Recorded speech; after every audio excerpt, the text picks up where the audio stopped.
జనసేన నుంచే మీకు పిలుపు వచ్చింది అనుకోండి, అసలు వాళ్ళు పార్టీనే లేదు ఇంతవరకు, వాళ్ళు పిలుపులు అవి 2019లో నేరుగా మేమే బరిలోకి దిగుతామంటున్నారు పవన్ కళ్యాణ్. రాజమండ్రి సభలో కూడా ప్రకటించలేదు. ఈజీ కాదండి ఇప్పుడున్న పరిస్థితుల్లో. నాకు తెలిసి ఈ రెండు పార్టీల మధ్య ఒకవైపు తెలుగుదేశం బలంగానే ఉంది, వైసీపీ కూడా బలంగానే ఉంది. ఈ రెండు పార్టీల మధ్య అతను వ్యాక్యూమ్ క్రియేట్ చేయగలుగుతాడా అనే దానికి చాలా బలమైన సైద్ధాంతిక పునాది మీద పవన్ కళ్యాణ్ వస్తే తప్ప, అంటే చాలా బలమైన, అంటే ఇవాళ పాలిటిక్స్ అంటే ఒక లైఫ్ ఇవ్వాలండి. ఏదో ఒక రోజు ఇచ్చాం, ఒక గంట ఇచ్చామంటే కుదరదు. ఒక జీవితం ఇవ్వాలి రాజకీయాల్లో.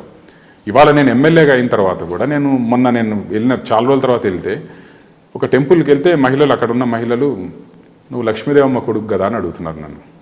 అదేంటండి, నేను ప్రవీణ్ కుమార్ రెడ్డి ఎమ్మెల్యేను కదా, ఎమ్మెల్యేగా వర్క్ చేసినాను, మీ ఊరికి కూడా నేను చాలాసార్లు వచ్చాను, ఈ ఊరు అడిగాను, పలానా ఊరు అని చెప్పారు, మీ ఊరికి కూడా చాలాసార్లు వచ్చాను కదా, నన్ను ప్రవీణ్ కుమార్ రెడ్డి అనుకుంటే మీరు లక్ష్మీదేవమ్మ కొడుకు అని అంటున్నారు అన్నారు. ఏమో నాయన మాకు తెలియదు, నువ్వు లక్ష్మీదేవమ్మ కొడుకు అనే తెలుసు మాకు అన్నారు. సార్ తర్వాత ఆలోచన చేశాను నేను, అంటే ఇవాళటికి కూడా మా ఫాదర్ పేరు కానీ మా మదర్ పేరు కానీ మా నియోజకవర్గంలో వాళ్ళు మర్చిపోలేకపోతున్నారు. అంటే నేను దాన్ని మించి ఎదగలేకపోయానంటే కారణం, మా ఫాదరు తన ప్రాణం ఇచ్చాడు, మా అమ్మ తన జీవితాన్ని ఇచ్చింది నియోజకవర్గానికి. నేనేమి ఇచ్చాను, ఒక 5 ఏళ్ళు ఇచ్చాను అంతే. సో రాజకీయాలు అనేటివి పవన్ కళ్యాణ్ అయినా ఇంకొకరైనా ఒక సంవత్సరమో ఒక గంటనో అరగంటనో లేదా ఒక 2 సంవత్సరాలు ఇస్తే కుదరదు. మన జీవితాలు పెట్టి మన జీవితాన్ని, మన వ్యక్తిగత జీవితాన్ని మొత్తం వదులుకొని పూర్తి స్థాయిలో ప్రజల కోసం కేటాయిస్తామంటేనే రాజకీయాల్లోకి రావాలి తప్ప కేవలం ఏదో చేస్తామంటే నామమాత్రంగా మిగిలిపోతాం. నేను 5 ఏళ్ళు ఎమ్మెల్యేగా పనిచేసి కూడా నా పేరు, అంటే నేను పలానా వ్యక్తి కొడుకుగానే నేను గుర్తించబడుతున్నాను తప్ప నేను సొంతంగా, అంటే నేను అంతకు మించి ఇవ్వాలి. వాళ్ళు ఇచ్చిన దానికి మించి నేను ఇచ్చినప్పుడే నాకు నా ముద్ర వేయగలుగుతాను తప్ప ఏదో నేను ఎమ్మెల్యేగా ఉన్నాను, యంగ్స్టర్ అనగానే నా ముద్ర పడిపోదు, నేను సినిమా యాక్టరు లేదా ఇంకోటో అని అనగానే మన ముద్ర పడదు. బలమైన సైద్ధాంతిక పునాది ఉండాలి పార్టీకి, రీజనల్ పార్టీకి. బలమైన ఆకాంక్షలు, ప్రజల ఆకాంక్షలు, ఏవైతే ప్రజల ఆకాంక్షలు ఉన్నాయో వాటిని చేయడానికి ఒక బలమైన కమిట్మెంట్ ఉండాలి మనకు.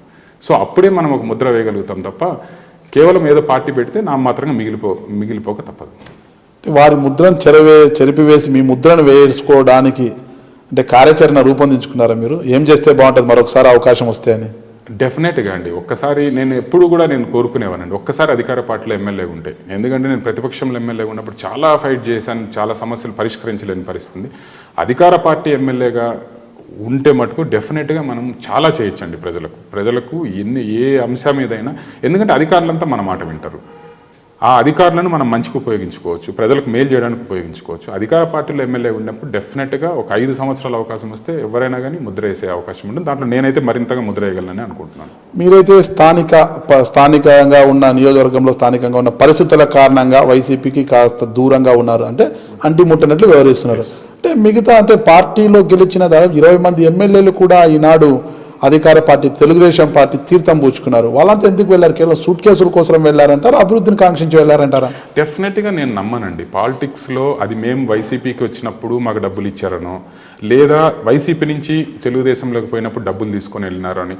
ఎందుకంటే రాజకీయాల్లో మేము చూస్తున్నాం 30 సంవత్సరాలుగా ఇక్కడ మోర్ ఆఫ్ హ్యూమన్ రిలేషన్స్ ఉన్నాయండి పాలిటిక్స్లో. అంటే హ్యూమన్ రిలేషన్స్ కానీ ఇవే ఉంటాయి. అంటే ఎంతసేపు పాలిటిక్స్ నెగిటివ్ యాంగిల్లో చూడడం అలవాటు అయిపోయింది ప్రజలకు, చాలామందికి. కానీ బట్ చాలా పాజిటివ్ యాంగిల్స్ ఉంటాయి. ఒక పార్టీ మారడము అనేది చాలా, అంటే అక్కడున్న పరిస్థితుల లేదా వాళ్ళకు పార్టీలు ఎదురవుతున్న పరిస్థితుల రకరకాల అంశాల ఆధారంగా పార్టీలు మారుతారు తప్ప కేవలం ఏదో చంద్రబాబు గారు డబ్బులు ఇచ్చారనో, లేదా జగన్మోహన్ రెడ్డి గారు రేపు అధికారంలోకి వచ్చి డబ్బులు ఇచ్చారనో, డబ్బులు అయితే ఇందులో ఉండుండవని నేను డెఫినెట్గా నమ్ముతున్నాను. ఏ పార్టీ ఎవరు మారినా, అది ఇటువైపు మారినా అటువైపు మారినా డబ్బులు ప్రస్తావన ఉండదు. అంతంత డబ్బులు ఇచ్చే పరిస్థితి నాకు తెలిసి ఉండదు పార్టీలకు కూడా. అంటే మీ అధినేత వైఎస్ జగన్మోహన్ రెడ్డి మాత్రం గట్టిగా వాదిస్తున్నారు కదా, నా అనుకున్న వాళ్ళని కూడా కోట్లు పెట్టి కొనుగోలు చేశారు, ఆశ చూపి కొనుగోలు చేశారు అనేది కూడా గట్టిగా చెప్తున్నారు. అంటే అది పార్టీ పరంగా చెప్తారండి ఎవరైనా. ఇప్పుడు మేము మారినప్పుడు కూడా తెలుగుదేశం వాళ్ళు చెప్పారు 30 కోట్లు తీసుకొని ప్రవీణ్ అమ్ముడు పోయాడను, ఇంకొకరు అనేది ప్యాకేజీలకు అమ్ముడు పోయాడు అనేది, ఇవన్నీ రకరకాలుగా చెప్తారు. అది వ్యక్తిగతంగా నేనైతే నమ్మనండి. వ్యక్తిగత ప్యాకేజీల కోసం కాకోకుండా మరి పార్టీని ఎందుకు విడాల్సి వచ్చిందంటే డెఫినెట్గా ప్యాకేజీలేనండి. అక్కడ ఉన్న నమ్ముకున్న వర్గానికి మేలు చేసే ప్యాకేజు, అక్కడ నియోజకవర్గంలో ఉన్న సమస్యలు తీరుస్తామనే ప్యాకేజు. నేను ఆ రోజు చెప్పాను, మీరు తెలుగుదేశం వాళ్ళు నా మీద అబాండాలు వేసినప్పుడు నువ్వు ప్యాకేజీలకు అమ్ముడు పోయాను అంటే, అవును నేను ప్యాకేజీలకి అమ్ముడు పోయాను, నా రైతు కళ్ళల్లో ఆనందం చూడాలనే ప్యాకేజ్ తీసుకున్నాను నేను. కనీసం తాగడానికి గుక్కెడు మంచినీళ్ళు, అంటే నేను we are not asking protected drinking water, రక్షిత మంచినీళ్ళు మేము అడగడం లేదు. కనీసం తాగడానికి నీళ్లు కూడా లేని నియోజకవర్గంలో ఆ నియోజకవర్గానికి నీళ్ళు ఇస్తాననే ప్యాకేజ్ నేను తీసుకున్నాను. డెఫినెట్గా నేను ప్యాకేజీలు తీసుకున్నాను.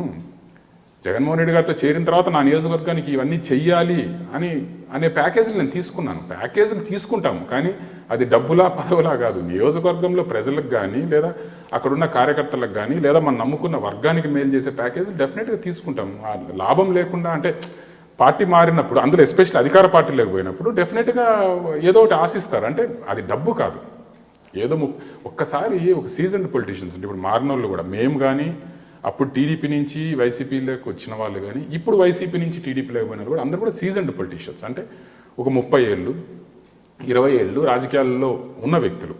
వీళ్ళందరూ కేవలం పార్టీ మారంగానే డబ్బుల కోసము కేవలం వాళ్ళు ఇచ్చే ఒకవేళ సపోజ్ ఇస్తే ఒక 5 కోట్లు 10 కోట్లు ఇస్తారు అనుకోండి. 5 కోట్లు 10 కోట్ల డబ్బులకు వాళ్ళ రాజకీయ జీవితాన్ని పనంగా పెట్టి వెళ్తారని నేనైతే ఎప్పుడు నమ్మనండి. అయితే పార్టీ పరంగా అది విమర్శలు ప్రతి విమర్శలు అది కామన్ ఉంటాయి. వ్యక్తిగతంగా నేను నమ్మను, ఎందుకంటే నేను కూడా ఆ దశ నుంచి వచ్చినాను. అంటే ఒక పార్టీ నుంచి ఒక పార్టీకి మారి నేను డబ్బులు తీసుకున్నానని ఇప్పుడు నమ్ముతున్నారు ప్రజలు. ప్రవీణ్ డబ్బులు తీసుకోలేదు, ఆ క్షణంలో నమ్మారు డబ్బులు తీసుకున్నాడు అని. సో ఇవన్నీ కామన్గా ఉంటాయి, బట్ వ్యక్తిగతంగా నేను నమ్మను. నిజాన్ని పక్కన పెడితే తంబలపల్లి నియోజకవర్గ వ్యాప్తంగా ఇప్పుడున్న ఎమ్మెల్యే శంకర్ గారి పనితీరు ఎలా ఉందంటారు? అంటే నేను అయితే రాజకీయాలకు 2 సంవత్సరాల నుంచి దూరంగా ఉన్నాను. ఆయన పనితీరు ఏ విధంగా ఉందనేది నేనైతే పూర్తిగా అబ్జర్వ్ చేయలేదు. వర్గం నుంచి అయినా సమాచారం సేకరిస్తుంటారు. అంటే సమాచారం అనేది ఇప్పుడు ఆయన పనితీరు నేను డెఫినెట్గా ఒక ప్రత్యర్థి రాజకీయ పార్టీ నాయకుడిగా అతని పనితీరు బాగలేదనే చెప్పాల్సి వస్తుంది మీడియా వాళ్ళు అడిగినప్పుడు. కానీ బాగుందా బాగలేదా అనేది డెఫినెట్గా ఎన్నికల్లోనే తెలుస్తుంది తప్ప మనం ఎవరెన్ని చెప్పినా కూడా ఉపయోగం ఉండదు.